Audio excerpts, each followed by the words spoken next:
enormous privilege to be here, to be able to share the film with audiences in the Arab world for the first time. Of course, this is our Arab world premiere. And yeah, it's just a tremendous privilege to be here and to be in competition and in such fantastic company with so many other phenomenal filmmakers. Well, this particular film was inspired by my family and especially my father, who's Palestinian from the West Bank. You know, he was exiled in 1967 and had to get foreign citizenship just to return to visit his family and his homeland. And I grew up really feeling his heartache about the situation, his pain, about his exile, and about the deteriorating situation back home. And I also grew up visiting Palestine and his family in the West Bank. And so getting like windows into occupation, really seeing my father harassed and humiliated at borders and checkpoints. And I wanted to tell the story of the generational trauma that I inherited. I wanted to explore that in a film. And I wanted to look at the story, I wanted to tell the story of the Nakba, essentially, the story of the ongoing Nakba through one Palestinian family and multiple generations of one Palestinian family, from the Nakba until really the present day. Well, one of the biggest challenges was that we prepared the entire film in Palestine. We were supposed to shoot there.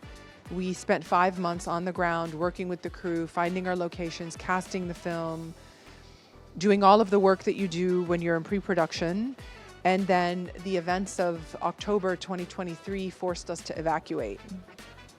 So we had to start all over. We ended up making the film outside of Palestine. We were looking for Palestine everywhere but Palestine, recreating Palestine outside of Palestine. And we found ourselves making a movie about what was happening as it was happening. You know, we're making a movie about the Nakba as we're watching an even bigger Nakba unfold on screen and a genocide.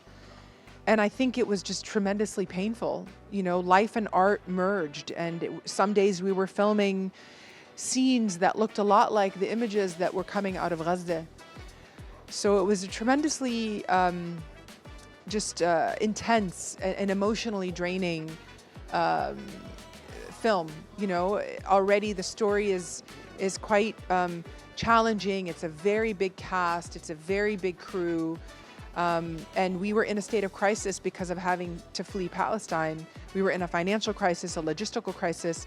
You know, instead of shooting in one country, we ended up shooting in 4, in Cyprus, Jordan, Greece, and remote shooting in Palestine. So it just, the whole thing was, I think, a tremendous, tremendous challenge. I hope and I think that the film is leaving a great emotional impact on audiences everywhere we take it. And that's certainly no different here. You know, we had our first screening a few nights ago, and it was a very powerful response, you know, palpable emotion in the auditorium, people crying, you know, even during the Q&A, people were crying.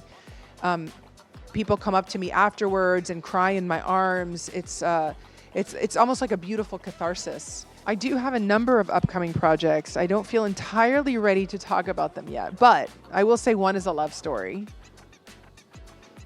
Thank you.